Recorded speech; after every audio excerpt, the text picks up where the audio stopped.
देखो, सबसे पहली बात, हमारी कमजोरी क्या है? हम परेशान हो जाते हैं। संसार में देखो तो परेशान, परमार्थ की तरफ देखो तो हम परेशान हो, ये हमारा आदत स्वभाव बन गया परेशान होना। थोड़ा सा धैर्यवान बनो, गंभीर बनो।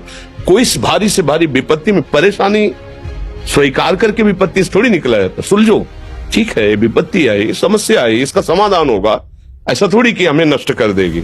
अगर अभी हमारी बड़ी हानि हो जाती है, हम कल इससे बड़ा लाभ प्राप्त कर सकते हैं। हमको एकदम बिल्कुल गंभीर रहना है, इतने कमजोर नहीं बन जाना। अब वो गए तो क्या होगा, अब वो वस्तु गई तो क्या, पद गया तो क्या होगा। प्रयास किया था, ये पद मिला था, इससे बड़ा पद प्राप्त करूंगा, मैं इससे बड़ा महान बनूंगा। ठीक है, एक बार गिर गया, गलती हो गई, दंड भोगूंगा, फिर इससे ज्यादा संयम में रहूंगा। बिल्कुल, मतलब एकदम फ्रेश दिमाग रखना चाहिए। पर अपने लोग क्या है, जरा सी बात में एकदम पछड़ा कर लेते हैं, एकदम कमजोर हो जाते हैं। ये बिल्कुल ठीक नहीं है। हम जीवन भर की यात्रा की बात कह रहे हैं, भारी से भारी कष्ट में भी मुस्कुराना, तो हमें बल मिला है, हमें भगवान की कृपा का दर्शन हुआ है, हमें उनका दुलार दिखाई दिया है। अगर ऐसे तो भाग जाते, फिर परमार्थ में थोड़ी चलना होता है। आज जो आप सुन करके लाभ लेने की चेष्टा कर रहे हो ना, ये केवल प्रवचन नहीं है, ये जीवन है। अगर ये जिए ना होते ना, तो ये इसका प्रभाव नहीं पड़ता, फिर वाणी का प्रभाव नहीं पड़ता। हम इसीलिए कहते हैं, जैसे आप लोग एकदम परेशान हो जाते हैं, तो बोलो क्या हमसे ज्यादा परेशानी होगी? दोनों किडनी खराब, दवाई लाने के लिए पैसे नहीं, पानी रखा है, हम उठ के पी नहीं सकते, भीषण शरीर में कष्ट, भीषण बुखार, क्योंकि किडनी फेल, जरा में बुखार, खाने को क्या, रोटी मांग के लाओ। अगर वहां सब्जी मिलती तो लाल मिर्च ऐसी पड़ के मिलती थी कि पा नहीं सकते थे। आप सोचो, पानी लाना है तो मुझे लाना है, पीना है तो मुझे पीना है। अगर मैं हारता तो कहां पहुंच जाता, क्या स्थिति होती? नहीं, मरना है, पर कदम पीछे। कोई दिन ऐसा नहीं जिस दिन सेवा ना की हो, जिस दिन सेवा ना गए हो। गुरु जी की सेवा में जाना है, पहले अपने को स्वस्थ साबित करना है, नहीं वो सेवा नहीं लेंगे। तुम बीमार हो, तुम कष्ट में, वैसे उनकी दृष्टि बड़ी शांत है, उनकी सेवा की, आके लेट गए। फिर हिम्मत की, अपनी श्री जी की सेवा की, मधुकरी नहीं गए, 3-3, 4-4 दिन भोजन नहीं गए, पर सेवा नहीं छोड़ा, दिनचर्या नहीं छोड़ी। और उसका प्रधान कारण संयम, ब्रह्मचर्य, भगवत आश्रय, नाम जप, कभी हारने नहीं दिया। अभी भी थोड़ी देर बाद डायलिसिस शुरू हुआ, हारने, आपको हारे हुए नजर आ रहे हैं। शरीर में पीड़ा है, किडनी फेल है, ऐसा तो हम स्वस्थ बैठे हैं, पीड़ा है, बार बार प्यास लगती है, थोड़ा थोड़ा पानी मिलता है, हर, लेकिन हम आनंदित हैं, हम प्रसन्न हैं, हम लड़ाई में हारे नहीं हैं, ना हारेंगे, हम जीत चुके हैं। हम अपने मालिक के भरोसे में अपना सब बात, तो वो, ये हम अपनी बड़ाई नहीं बता रहे, हम आपको बता रहे समस्या। सोचो, तुम्हारे पास तो माँ है, भाई है, बहन है, परिवार है, कोई ना कोई तो है ना। मेरा किसी ने कभी जीवन में ध्यान भी नहीं दिया, क्यों?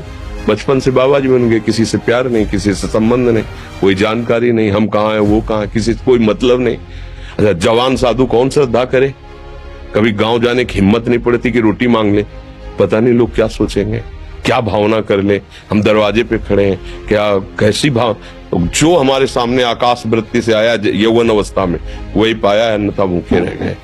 जब हम हर समय अपने को विवेक के द्वारा सावधान रखे, तो हम कभी निराश नहीं हुए, कभी उदास नहीं हुए, कभी ऐसा नहीं लगा कि यार हम दुखी, कभी नहीं लगा। उसी का फल है कि उस सुख का संकेत मिल गया जहां दुख की निशानी भी नहीं है, वही उसी के बच्चे हो। हम सब उसी धातु से बने हुए हैं। हम इतना क्यों परेशान हो जाते हैं? हम ये देखते हैं, अपने लोग थोड़ी बात बिगड़ गई परेशान, नहीं बिगड़ी तो बिगड़ जाने की संभावना में परेशान है। आज सुख है, लेकिन कल सुख छिन जाएगा, तो हम आज के सुख में सुखी ना होकर कल के दुख की आने की संभावना में हम भयभीत हो। मतलब क्या हमारी सोच रह गई? हमको इतना बलवान बनना है कि सुख और दुख दोनों हमको छू न सके। भारी से भारी सुख की व्यवस्था है तो अहंकार नहीं, हर्षित होकर किसी का अपमान न करे कि हम धनी, हम पदाधिकारी, अमुक। भारी से भारी दुख आया तो हमें किसी के सहयोग की जरूरत नहीं, हम फिर अपने कदम बढ़ाएंगे, हम फिर जुड़ी हुई अपनी भावनाओं को सजाएंगे। मस्त जीवन, एकदम तुम अविनाशी के बच्चे हो। शेर का बच्चा भेड़ों के बीच में फंसकर म्यों म्यों बोल रहा है, बस अगर दहाड़ना सीख जाए तो कोई भी उसे परास्त नहीं कर सकता। ऐसे भगवद अंश, तू प्रपंच में फंसकर अपने को इतना दीन क्यों देख रहा है? तू ऐसा है कि भगवान के दिव्यास्त्र में भी ताकत नहीं तेरे को मार सके। तू अविनाशी का अविनाशी बच्चा है, विनाशी भोगों को, विनाशी शरीर को मैं मान के इतना भयभीत, इतना दुख ठीक नहीं। ये सबके लिए, केवल एक के लिए नहीं। आप समझो, आप लोग सोचते हैं हम गृहस्थ होकर भला ऐसी स्थिति कैसे। जनक जी सुखदेव जी के गुरु हैं और राजा हैं, महल है, रानियां हैं, नौकर है, चाकर।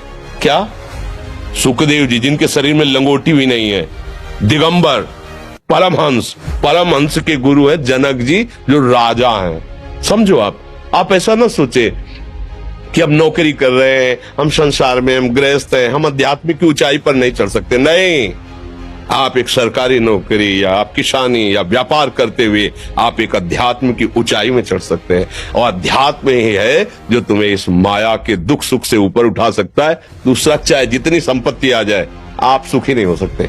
सब देख लो, आंख खोल के देख लो। अध्यात्म ही है जो तुम्हें सार कष्ट सहकर मुस्कुराकर जीने का रास्ता बता देगा कि आप आनंदित हो जाओगे। कुछ नहीं बिगड़ा, अध्यात्म है तो कुछ नहीं बिगड़ा, अध्यात्म नहीं है तो कुछ नहीं बना।